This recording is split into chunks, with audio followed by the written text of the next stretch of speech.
So the readings today really focus on our call to conversion, as in the first reading and the psalm, they contrast those who trust in the things of this earth, human beings, the flesh, who don't follow the law of the Lord, the wicked, etc., versus the man who trusts in the Lord, who hopes in the Lord.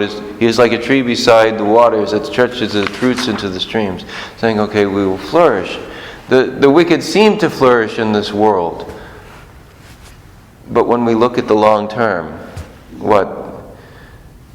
Please send Lazarus to dip the tip of his finger in water and cool my tongue. Why? Because I'm suffering torment in these flames. And so we look at, then, in the gospel, the rich man and Lazarus. And we look and we say, there's no specific reason given why the rich man is in these torments. But it seems from the story that it's because of something to do with Lazarus. Because Lazarus, this poor man, who would love just to have the scraps from his table, is sitting at his door and gets nothing. Where the rich man, he dined sumptuously each day. Now, as Americans, we typically dine sumptuously compared to the rest of the world pretty well as each day. But it's not that the rich man didn't send money or food over to the poor, starving people in India. But it was because there was this man at his door, who he even knew, because he knew his name. He says, send Lazarus. He knew who he was. And he didn't help him in any way.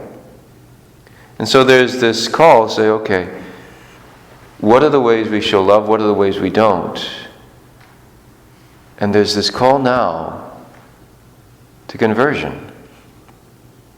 We think, well, like at the end of the gospel we hear, send someone to rise from the dead, then they'll repent. Well, if you send some sort of a sign, some sort of a miracle, something that will make me have to believe.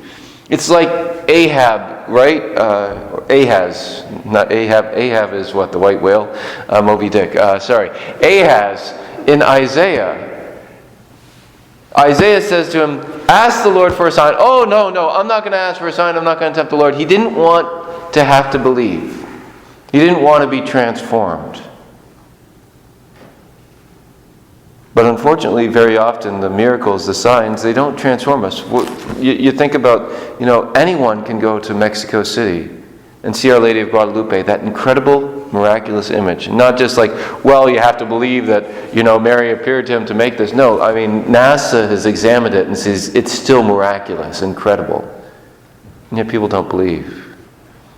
1917, the sun spins in the sky. 80,000 people see it, and some of them still didn't believe.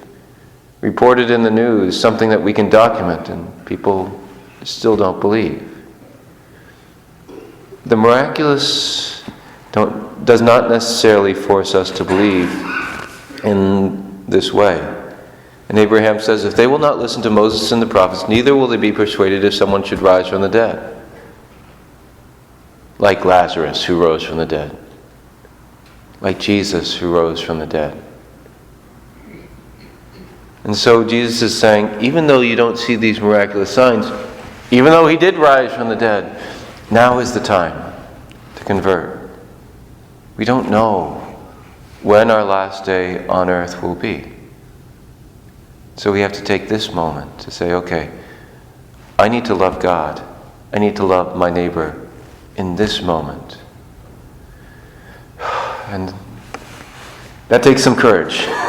It takes a lot of courage, because there's a lot of reasons why we don't love our neighbor.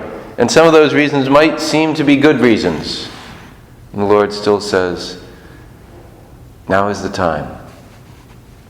Ask for the courage to convert, to change your heart, to love God, to love your neighbor. This is the time of fulfillment.